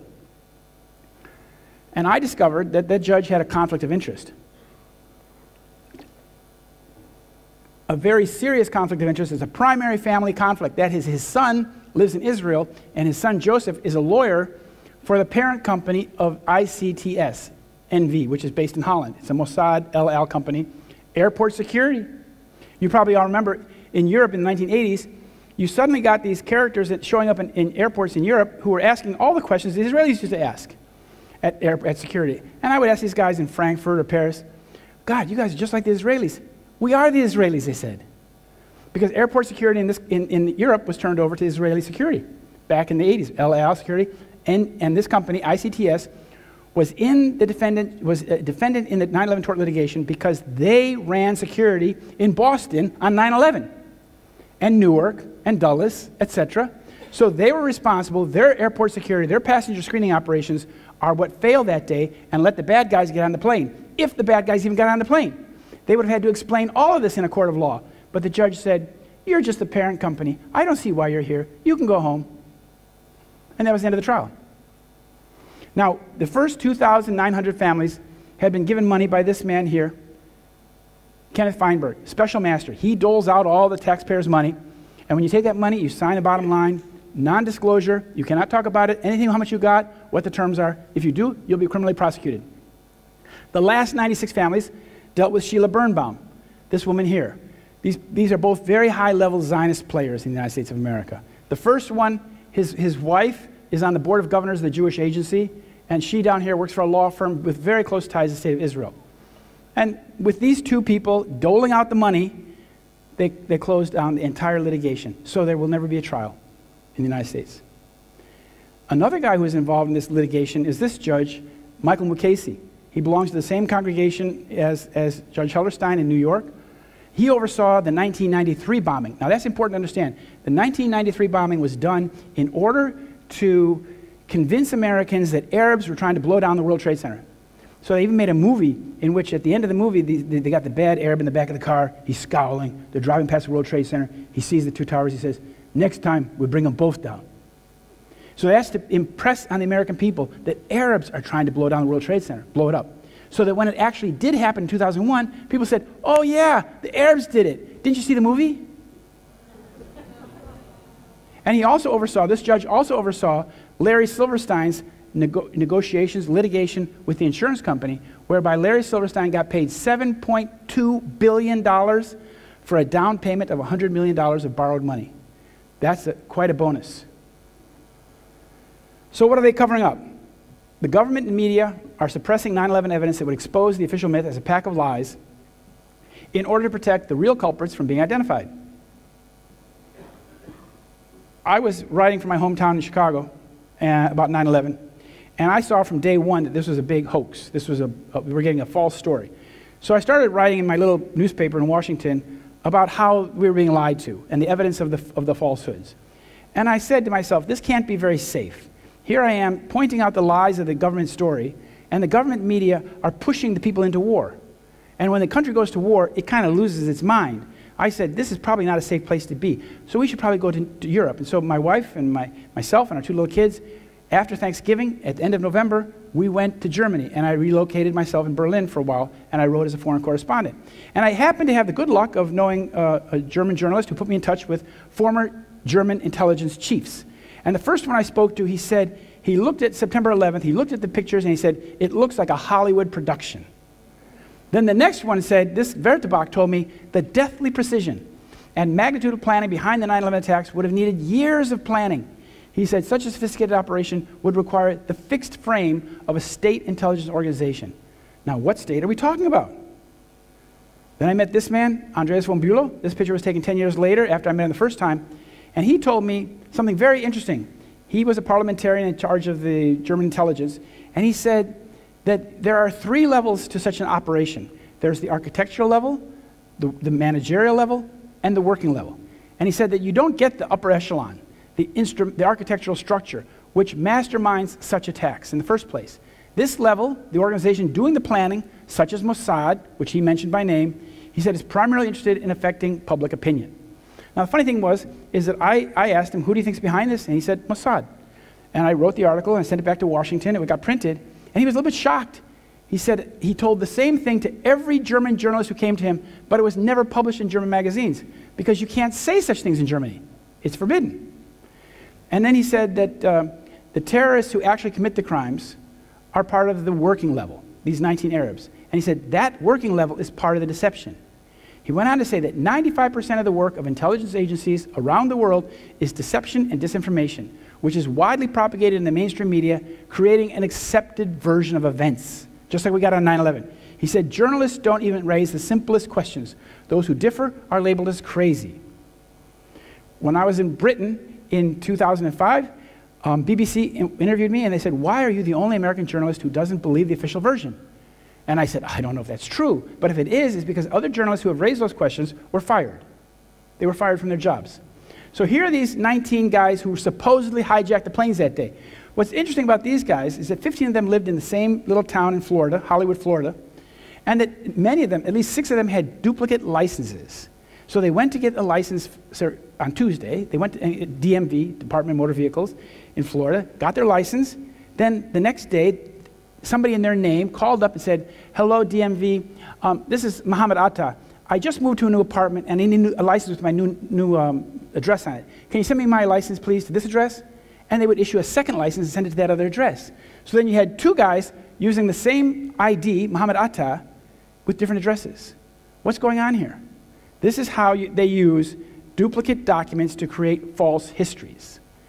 And if you want to understand this, you have to read this book by John le Carré. It's called The Little Drummer Girl. It was written in 1982 with the help of Israeli military intelligence. If you've seen the movie, you're probably more confused than anything. But if you read the book, you'll see how they lay a trail. They use this British actress, Diane Keaton played that role in the movie, and she befriends the Palestinian terrorist, and they travel across Europe, and they're leaving behind a trail, so that when a synagogue gets blown up in Germany, he gets blamed, then his car is found blown up on the side of the Autobahn. That's how they leave a false trail. And in the book, the head Mossad guy says to the character Diane Keaton, he says, terror is theater. Theater is a con trick. Do you know what that means, con trick? You've been deceived. And here's another guy, American expert on terrorism from the RAND Corporation. His name is Brian Jenkins from Chicago. He said in 1974, terrorism is aimed at the people watching, not at the actual victims. Terrorism is theater. And then he makes this point. The normal objective of state or official terrorism is to enforce obedience and cooperation. And boy, has that worked well in America. We now have a police state in America where people have to line up to go into the airport, and everything that the state tells you to do, you better do it or you're gonna find yourself in big trouble. So it's all yes sir, no sir, right away sir. Now these are the anomalies, some of the most obvious anomalies of 9/11, very quickly. This is the plane that hit the South Tower. As you can see, the bottom of this plane is not dark blue as a United Airlines plane would be. And furthermore, it has this groove going down the middle of the fuselage, which is indicative of 767 Boeing tanker aircraft. And also, this plane has a very odd thing attached to the bottom of the fuselage here, which is not normal characteristics or normally equipment on a regular passenger aircraft. And as the plane struck the tower, just before it struck the tower, it fired this missile-like object that was burning white hot. Here you see it's from CNN, Spiegel, etc. And it opened up a hole in the building. This is just the millisecond before the plane hit the building. You can see that there's a white-hot hole in the side of the building. And what you can see is that white-hot hole is about exactly the same size as the fuselage that's going to hit it in a minute, which means that the hole is opened up for the plane to go into the building, except for the wings. They have their own problem. Now, this is also creating a white-hot hole. It means it's extremely hot, which indicated to me that this is probably what they call a DU missile, depleted uranium. And they put this warhead, and that warhead burns in the air because it's pyrophoric. It's very, very hot. It's what they use to go into tanks and go into any armor. It's armor-penetrating bullet or missile. And it's the silver bullet in the American military right now. They use it on everything. So it looks like something like that hit. But I said, well, if that was depleted uranium, we must see it coming out the other side of the building. And son of a gun, there we see it. This little object right here, burning white hot, going very fast. There you see it against the blue sky. That's not part of the airplane. It's burning white hot and leaving behind a trail of dark oxides. And I contacted the guy that taught me about depleted uranium in California at Lawrence Livermore Labs. And this old scientist had worked on all those projects from the Manhattan Project all the way through Star Wars.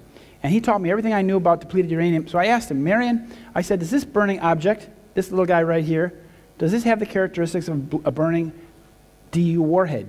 And he said, yes, it does. So it looks like that's what happened. Now, why would they do that?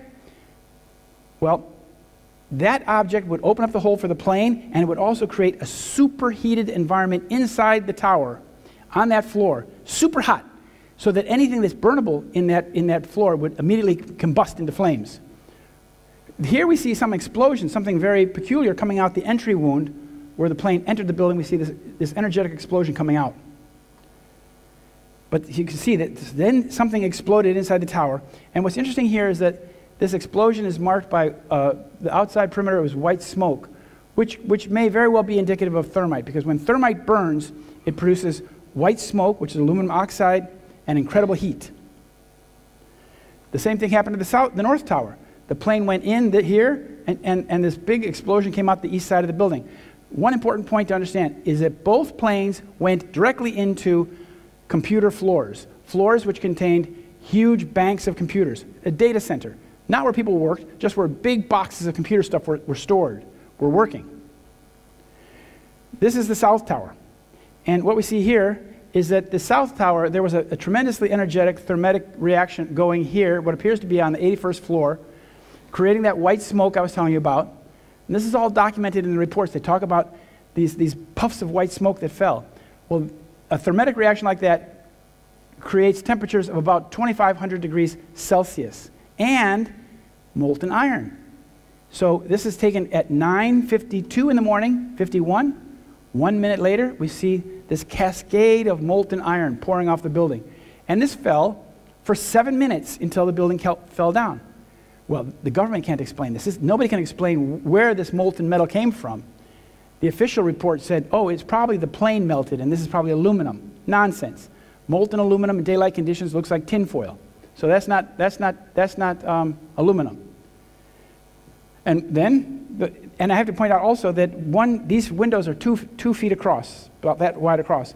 Yet 1 cubic meter of aluminum weighs 6.5 tons. So that's a lot of stuff. So I finally found out what was on that floor, on the 81st floor, and I found out that it was Fuji Bank's computer center. And a guy that worked there told me that the strange thing was, he said that in the summer before 9/11, they would deliver these big black boxes at night, you know, bigger than this podium here and twice as high, and they were put on the floor inside the computer room, and the people that worked there were told that these were batteries, backup batteries for the computer system. But he said the strange thing was it was never plugged in. They were never plugged in. Well, that indicates to me that that's probably where the thermite was, in those big boxes. That would make sense. Okay. And here we have then the demolition. This is after the cascade. As that went on, the towers just began to explode from the top down. Now you can see this is very energetic. And this is, you're getting material thrust out laterally. This is an explosion. This is not a collapse. That's the collapse. Now, what's interesting about this dust, this is called the dust of the World Trade Center. As I said, the buildings were reduced to dust and steel. This dust had a very strange characteristic, and that is that it contained billions and billions of tiny droplets of molten iron that look like this. This is a population that a scan, you see these little, look like tennis balls. This is what they look like up close. They're little tiny balls of iron. And billions of these tiny balls were created during the demolition of the World Trade Center. And they were formed at extremely high temperatures, above 2,700 degrees Fahrenheit, during the demolition of the towers. Burning jet fuel or office fires cannot possibly produce such molten iron, but thermite can. This is why the government reports have ignored this evidence from the crime scene. And this is another thing that was found in the dust. This is called molybdenum. And droplets of molybdenum were found in the dust. What's peculiar about this is that it has a very, very high melting temperature, about 5,000 degrees Fahrenheit. What would have created molten molybdenum in the destruction of the World Trade Center? Well, here we have some culprits, suspected culprits right here. These are thermites. These are basic thermites. This is from the United States Department of Defense. And these top 4 things are thermites. The bottom 4 things are high explosives. And what the bar chart shows you is that these thermites have higher energy density than high explosives. That means they produce more energy per gram than explosives. And it says down here, potential exists to increase kinetics by size reduction. That means if you reduce the size of these particles smaller and smaller and smaller, you get more bang. The very first one is aluminum and molybdenum trioxide. That reaction would produce molten molybdenum. And here we see something indicative of a thermite cutter charge. These box columns like this They held up the World Trade Center. There were 47 of them. All 47 towers had to fail at the same time, simultaneously, for the building to fall. And this one seems to have been cut with a cutter charge that made the slag drip down on the side. This is the material that was found in the World Trade Center. When they first found it, Niels Harrit was here, and Professor Jones in Utah. They led this team, international team, and they found this material in the dust, and this material was a bilayered material that when they heated it up to 430 degrees Celsius, it went off with a bang and released more energy per gram than any known explosive. So they found out this wasn't paint, this was super thermite. This is what it looked like up close, and my understanding was that the red layer is the thermetic layer, and mixed into the matrix with the thermite is an organic layer which produces the gas pressure, which is the explosion. And this is a very interesting thing. This is called the smoke of the World Trade Center. Smoke compared to dust. This is what rose from the burning pile. Now the pile burned until Christmas of 2001 because they put so much of this thermetic material in the World Trade Center that it just kept cooking off down below the surface. And it made this very thin blue smoke. Now the Environmental Protection Agency, who's supposed to be the watchdog for the environment, told the people of New York the air was safe to breathe. In fact, it was very, very dangerous to breathe this stuff because this smoke contained huge amounts of nanoparticles. Particles that are so small that if you inhale them, they don't get stuck in your throat or your nose or your capillaries. They're so small that they permeate every membrane of the human body until they get to the nucleus of the human cell. There they lodge themselves in the nucleus, and then they start messing with the human system and cause very serious cancers and Parkinson's disease. So that these firefighters who walked on the pile, they were inhaling this stuff. They're like smoking it. And 1,600 of these men have already died of cancer. And there are 5,700 more who are dying of cancer. So you can see there are more people who have been made ill and dying from the smoke than from the crime itself. And as they removed the rubble, they found beneath the rubble molten metal, molten steel in the molten state, dripping. And the firefighters said you'd get down below and you'd see molten steel running down the channel rails like you're in a foundry, like lava, like a volcano. And I called up the American guy who was involved, only one American guy of all four, who was involved in cleaning it up, and he told me that they got down to the bedrock of Manhattan. There were 7 basements, and when they got down to the very basement, the bedrock of Manhattan, they found molten steel in the molten state. And I called up another contractor from Controlled Demolition, and I asked him, did you hear about this? And he said, yes, it was. At the basements of 1, 2, and 7. And I said, how can you explain molten steel, molten iron in the molten state 5 weeks afterwards under a pile of rubble? And he said, think of all the paper that fell down the elevator shafts. And this is another anomaly, a very important one. This is building number 6, World Trade Center 6. Building 7 is here, building 1 is here. They haven't fallen yet. The ground is all very still clean, normal. But this building is burning like a forest fire. Something happened to this building at about 9:03. At about the exact same time as the South Tower was hit, something exploded here. And this is called the U.S. Customs House. And what we see that after one of the buildings has collapsed, you can see that the ground is now very littered, and you see the building has been destroyed. There's a big explosion out this side, and the firemen couldn't put it out. Well, what happened to building 6? Well, this is building 6 right here. And in the middle of the building, there's a huge explosion. Something happened from down below in the sub-basement level. That's where 7 was. This is where 1 was. Well, what was in the basement of building 6? That was where they had all the evidence vault. That's where they had the big vault where they kept all the evidence for the big crimes of the 1990s like Enron and WorldCom and George Bush's $200 billion Black Eagle Trust Fund that he used to take down the Soviet Union. All the paper, all those documents, all that evidence was in that basement. And as we now know, the bad guys had gone into that vault the night before, cleaned it out, and then blew it up in the morning.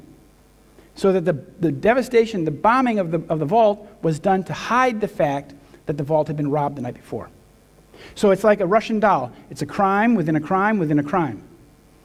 And the deception is equally complicated. This is, of course, the Pentagon. We're told that a giant 757 or 76 aircraft came across the lawn here and smashed into the building, leaving neither a hole nor any part of itself on the lawn, and leaving these cable spools quite intact. Well, and they never showed us any piece of an airplane being taken out of this building. So where'd the plane go? And we're told that the plane came through like this, and at the front of the plane, this soft aluminum body went all the way through and made this hole in the wall down here. You have to understand that this outside wall of the Pentagon is 1 meter thick reinforced concrete. And we're told that this little aluminum body plane went through it and went all the way through with high energy and made a hole in the wall without taking out the columns in between. Magic. And so that only the FBI was available to look at this part of the this is the exit wound.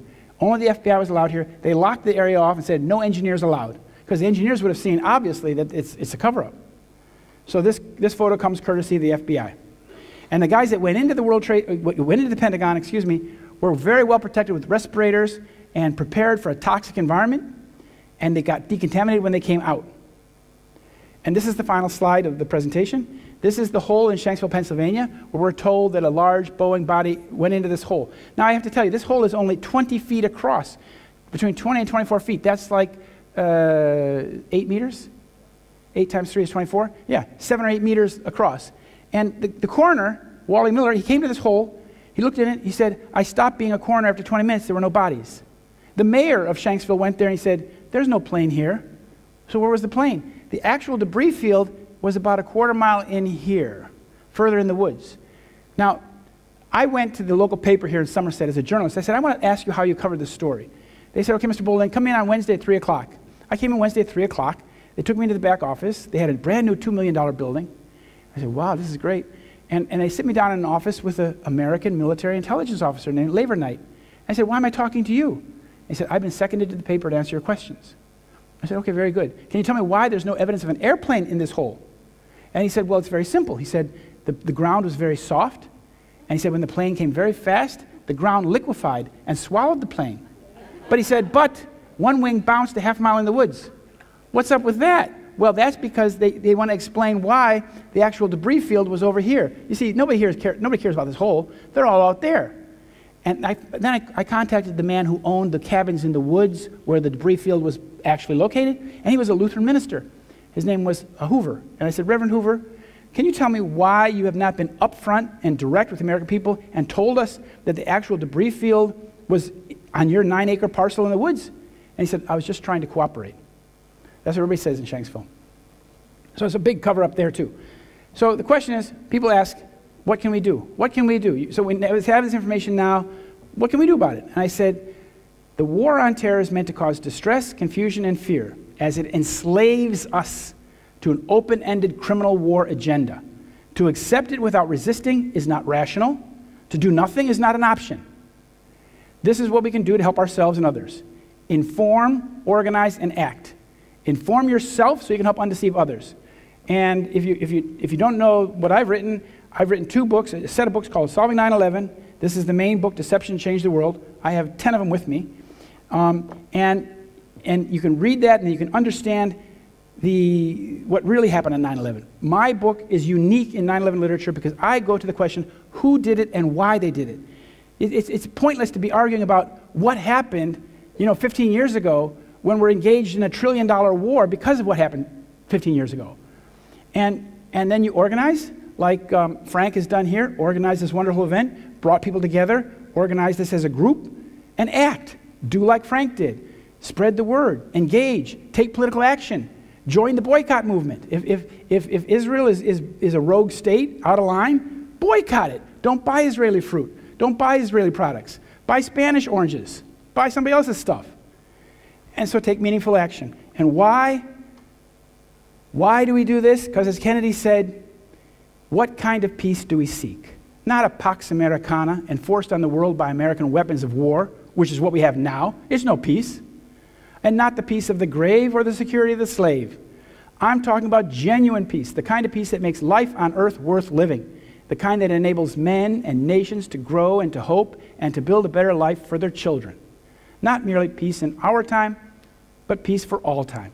John F. Kennedy. So with that, I want to say thank you very much. It's been a pleasure.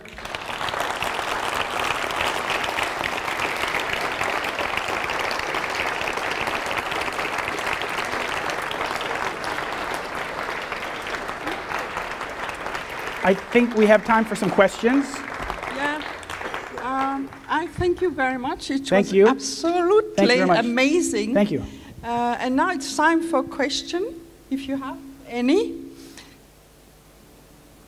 And please keep your questions on subject to the war on terror or 9/11, and bring your question, make it brief.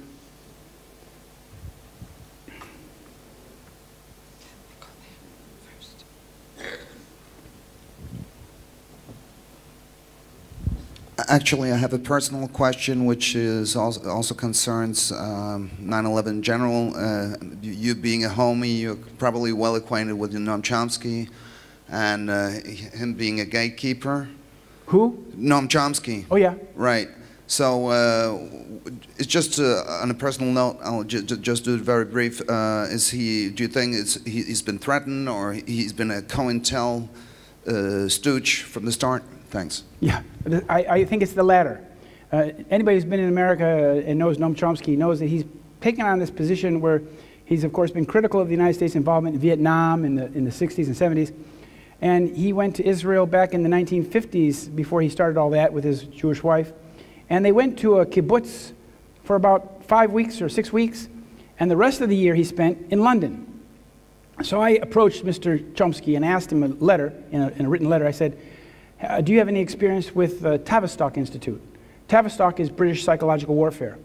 And he wrote back and pretended he didn't know what Tavistock was. I find that very odd. I tend to think that he's been an agent of that sort all along, because his position on 9/11 is so completely contradictory to his other work. It makes no sense. It makes no sense for him to be understanding American crimes and Israeli crimes and Zionist crimes, and then suddenly to draw a complete blank. So I think it's been something like that. You see, what they do with these alternative voices and controlled media, like Alex Jones. There's a guy in America called Alex Jones. Alex Jones is the same. They create these, just like the media, just like the controlled media. They create a large body of followers who believe everything that Alex Jones says, and then that's very easy. He can play the role of the Pied Piper and take his group into the woods when it's necessary to do so. So Alex Jones is another one. He won't go near discussing Israeli involvement in 9/11. I just spoke in Austin, Texas the other day, and he was invited 4 times to come to the event. It was the only event in Austin that day on 9/11. He didn't show up. Another question?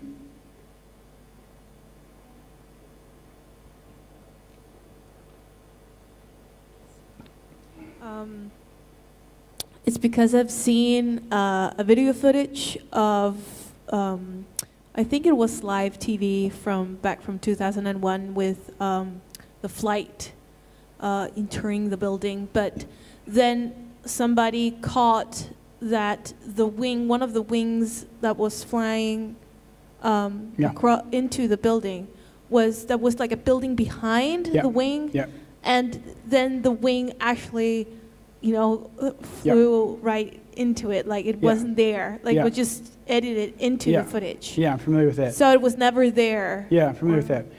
That's very interesting footage. She's referring to footage that looks like part of the plane did not go in the right place where it should have been in the video.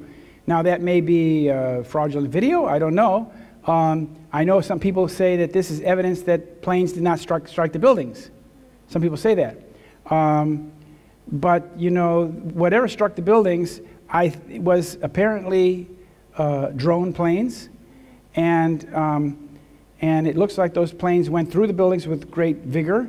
There were some plane parts found, were not identified, and something went flying, some projectiles went flying with very great speed out the other side of the building too. So my only position on that is that the fact that there's a problematic video or a video that may be fraudulent does not mean that planes did not strike the World Trade Center. You hear what I'm saying? A fraudulent video is not evidence of something not, but I've seen that video and it's very bizarre. Yeah, because to me it looked like that it was actually, just put in there, that it was actually not there. Yeah. And it was made up footage. Yeah, so I understand. This is the argument that it was that what we saw in those videos was computer generated imagery. Yes. Versus actual planes. Yeah. But as I said, it certainly looks like large planes hit the building. Eyewitnesses heard large planes hit the building. We could hear the sound of them. And as I said, something like big planes did hit the buildings. Mm. So that's as far as I can go with that. Yeah. Thanks. Okay. Now there's this quote that says, follow the money. Mm-hmm. Now you mention oil, but of course you also looked into the industry for the arms and weapons and so on. Mm-hmm. I think it's called the Carlyle Group, or what you didn't mention so much about Bush and all the rest of the administration's money in this firm or in these firms. Yeah. Well, as you say, the Bushes and the Cheneys and all these people that have money in America are invested in war stocks. I mean, it's big business in America. 55 cents of every tax dollar goes into this business, so that's where to put your money. As you said, there's Halliburton, there's Dick Cheney, there's other companies like General Dynamics and Halliburton and Northrop Grumman. There's so many of them. A lot of money was made by those groups. Some of them in particular are very suspect, like the General Dynamics company. They have a huge amount of business. But whenever the nation goes to war, the war business is good. I mean, this is America's business these days, unfortunately, very unfortunately. And you know, these people got richer from that. That's true. But that doesn't mean that, you know, a lot of people want to put this 9/11 into the lap of George Bush or Dick Cheney. Well, I can understand that. They certainly failed that day. They certainly committed treason. They certainly should be you know, George Bush should not be painting watercolors in Texas. He belongs in jail. He belongs convicted of war crimes because, first of all, they prevented any meaningful investigation. As I said, there was no investigation of 9/11. That in itself should be a crime. But they said it was an act of war, so, you know, they're legally protected. But then for 2 years, they prevented any sort of meaningful investigation. But more importantly, George Bush and Tony Blair conspired in a criminal war of aggression, which is the supreme war crime. For that, we hanged Nazis in Nuremberg. George Bush and Tony Blair deserve the same if they're found guilty of committing a war crime. And they did. So and what we need in this country, in America, we need a proper investigation in which Cheney, Bush, Chertoff, Ashcroft, Ali Hoopa are put into court and investigated to the full extent of the law to find out what they knew. Because that's the only way you'll get the whole network. You see, America today has become a crimocracy, a government of criminals, for criminals, by criminals. So it's like the removal of one person isn't going to change anything. And bringing a new criminal to run the operation isn't going to change anything either. Americans all have hopes. Oh, they always ask me, well, what do you think of Trump? Is Trump... what can I say? I don't want to pop their balloon. But it's like, come on, this is totally fake. The whole thing is fake. Trump is just as closely in bed with the Israelis as Clinton. And they're both tied completely to this operation. So I said if Trump were really a 9/11 truth guy, he would have done something. He would have said something. He would have donated to Bollyn.com. He's done nothing. But what is the Saudi connection? What is the Saudi connection? Well, that's very interesting. The 28 pages is no longer secret. The 28 pages came out, and the 28 pages said exactly what we thought it said, that some guy from the Saudi royal family lent or donated or supported 2 Saudi guys that were new arrivals in San Diego and helped pay their first month rent. You know, in America, you come to America, you have to pay first month, second month, last month. So you wind up having to pay a whole lot of money down. And he helped do that for these 2 Saudi guys who were then allegedly on Flight 77 at the Pentagon. We'll go back. We have no evidence of Flight 77 hitting the Pentagon. There's no evidence of an aircraft hitting the Pentagon. So whether some Saudi gave some money to another Saudi guy, you know, before 9/11 is meaningless unless you actually can find that they're involved in the crime itself.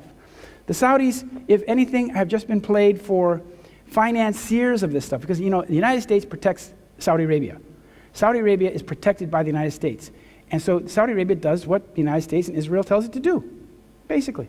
And they're crazy now, fighting in Yemen, fighting against Iran. They're way, way over their depth. But do you think there would be any court cases in the U.S.? I wouldn't be surprised. I wouldn't be surprised.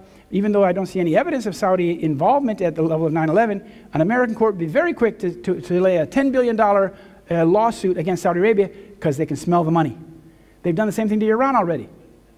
Money, Libya, anybody. They go after money wherever they can find it. That's what lawyers do for a living. I go one step further from the no-plane theory. I listen a lot to a podcast called Fakeologist Radio, who deals with footage from Simon Shack's work, September Clues, and they are on the media fakery issue that all the images from that day are prefabricated movie, and they are put out on the big media channels. They actually send the same material on the 5 biggest media channels. So it's their theory, it's pre-manufactured material, and the witnesses are actors, and actually no people died at that day. They simply closed down the area during the night, and then blown the buildings off camera. They haven't filmed the event at all, so we haven't not seen any real footage at all from 9/11. What do you think about that kind of theory? Well, I mean, I've heard all kinds of theories about no planes and no towers, no New York City. I mean, New York City existed, the towers no longer exist. It looks like 2 planes went in the building. We know that about 3,000 people were killed, and we know they went to the war on terror. So we need to get to the bottom of it. And I really don't, you know, some people will say, oh, no thermite was used, and nuclear bombs were used, and Judy Wood says that it was a cold event. These are all what we call red herrings. I work with evidence of what we actually have in front of us. And as you say, it may be some CGI. I don't know, but how did they do that they had some sort of missile that went in the building that left these holes in the building and carried through the building and created this huge explosion? That's kind of hard to figure out. But I don't think that really takes us anywhere. It's like it's like rearranging the decks on the Titanic, the chairs on the Titanic as it's going down. We got a sinking ship, we got to deal with the sinking ship, not the chairs. You see what I'm saying? So I mean, the arguments about these, what I consider details, are kind of pointless, because we now are 15 years later, those 3,000 people were killed. The history of the United States and the history of Europe has changed. We're now in an open-ended war with the Middle East, which, according to our politicians that are going to be taking over power in the United States, we are going to be looking at more war with Iran, with Russia. I mean, this hostility in America against Russia is extremely dangerous. You get Fox News on there, and they're talking about going to war with Russia. Huh? Where's the peace dividend? What happened here? Why is now suddenly Russia the enemy? And you have to understand that this is all part of the Zionist war agenda. As I pointed out, the lady that brought us the crisis in Ukraine, which has brought the United States and the West close to war with Russia, is Mrs. Kagan. Her husband brought us the war in Iraq and the surge in Iraq. Now they're bringing us a war with Iran. I think these people need to be arrested. Yeah.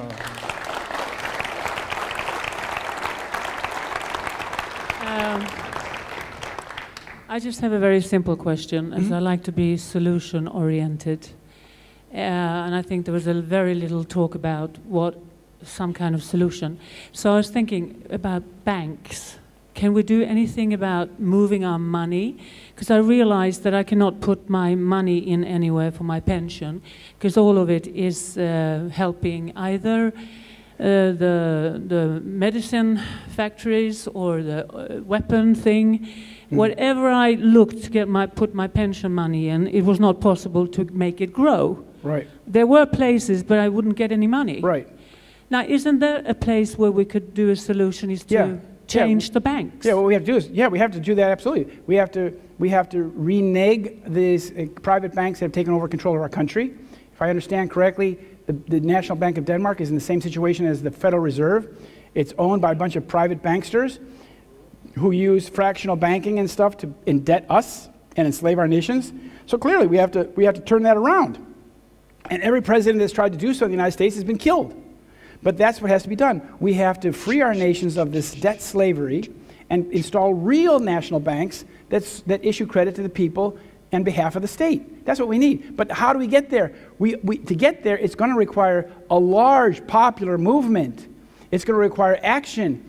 At this point, we are still a vanguard. We're a small group because not enough people understand it, and we haven't gotten to that position where we can overthrow the apple cart. But that has to happen. The United States is now, trillions of dollars in debt. All the money that we give for taxes doesn't even pay the interest on the debt. How much further can you go like that? It can't go on very much further. The American infrastructure is crumbling. The nation's being taken from war to war. We're threatening nuclear war with Russia. They're bringing us to the catastrophe, to a brink of catastrophe. These are the people that are doing it, these banksters. We have to overthrow the banksters. But is it every bank?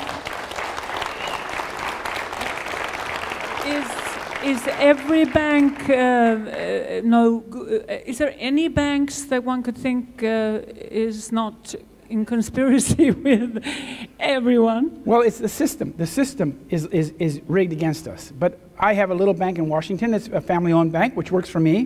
But it's all part of the same system, you see? And what we have to do is at the top, we have to reorganize how our states are financed. And what we have allowed over a period of time, in the United States, they've corrupted our Constitution. Only Congress has the right to declare war. Only Congress has the right to print money. Well, we've gotten rid of both of those. The president goes to war anytime he feels like it. The president goes to war wherever he feels like it, and Congress does nothing. And Congress doesn't print any money. It's all being done by the Federal Reserve. And until those situations get rectified, don't expect any solutions. But we have crimes to solve, too. Hard to say. Might. Iceland did it. Yeah, Iceland did it. Okay. I have a question that's quite interesting because it's about the connection between the Arab Spring, so-called Arab Spring, and the war on terror. What is the connection between these two big events here in our time, so to speak? Well, the Arab Spring, he's asking about the Arab Spring. I think the Arab Spring was in many ways genuine in Tunisia. There was legitimate grievances there. And there were, of course, legitimate grievances across the Arab world. And then, of course, they saw in certain places they had to reverse the Arab Spring, like in Egypt, and reinstate the military. That's what the United States did. They said, forget your Arab Spring in Egypt. Forget Islamic or Muslim Brotherhood leading the country. We're going to overthrow that and put the Israelis and the Americans back in charge with the Egyptian army. Then what they saw in Syria, they say, here's an opportunity to take Syria down. So we will support the radicals who we train in Jordan, who we arm in Jordan, who we give funds to, and provide material flow from Turkey. And we create all these bad barking dogs who are crucifying kids. That's American tax dollars at work. It's sick. It's totally sick. But what I find most problematic about this is that in America, nobody's talking about it. As I said, the Syrian war is a non-issue in America. How can it be a non-issue? Where the United States is responsible for the plight of the Syrian people. My wife is a teacher in Sweden and is Christian school. She has now 13 refugee kids who she teaches from Syria, from Iraq, and from Afghanistan. And she was telling, but before we went on the tour in America, she was telling at the prayer session, pray for my husband and myself. We're going to teach America, talk about truth in America and ending the war. And the history teacher said, what war? What war? And it's the same thing in America. What war? We're not at a war. Question. You grazed the matter a bit earlier. You said that no one believed the story anymore. They just stopped having the polls. Yeah. But they still believe in the presidential circus. Yeah. How, in your opinion, are the Americans, how close are they to waking up? Do they still buy all this? Well, there's a very significant population in America that knows the situation. There's a lot of people. And there's a lot of people who are just at that brink. They're mad as hell. They know the system's rigged. They know that everything is rigged against them. There will be always about 90% of the population doesn't do anything, just does watching TV. The problem is in America is that the media is so controlled that the Americans have no understanding what's really going on. That's the problem. I don't know how it is here in Denmark, but in Sweden it's not very good either. The media is very tightly controlled. News is very brief. They don't tell you anything. And you can't have a democratic nation with an ignorant public. I'm sorry, it just doesn't go. When you have an ignorant public, when the media is controlled by 6 corporations, you have an oligarchy at best, or a kleptocracy, or a crimocracy, as I call it. The criminals run the operation, because the criminals in America run the voting machines. So we go think, vote, vote, vote, yeah, rock the vote. You put your vote in there, and at the end of the day, it's counted by a computer machine. It's owned by a private company who controls all the data. The American people don't watch any single vote being counted in their own eyes.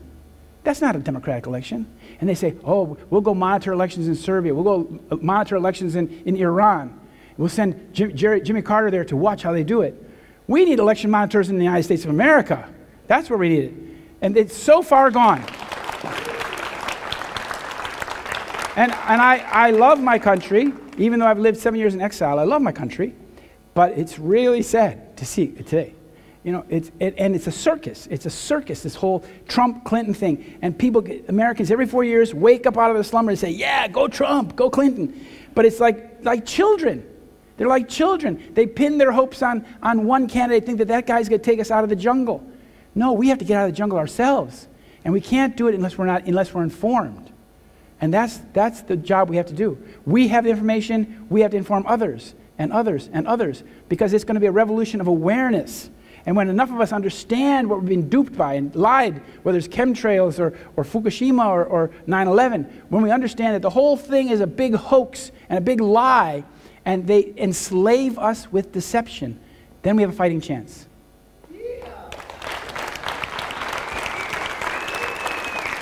Thank you. It's 9:30, so I think that I want to say thank you very much. I really appreciate being here, and I look forward to seeing the rest of the event tomorrow. Thank you very much. Oh, I do have some books outside. In the hallway there, in the next room. Thank you.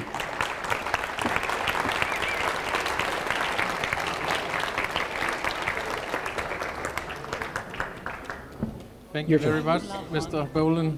It was absolutely great. I think a lot of stones are now fallen.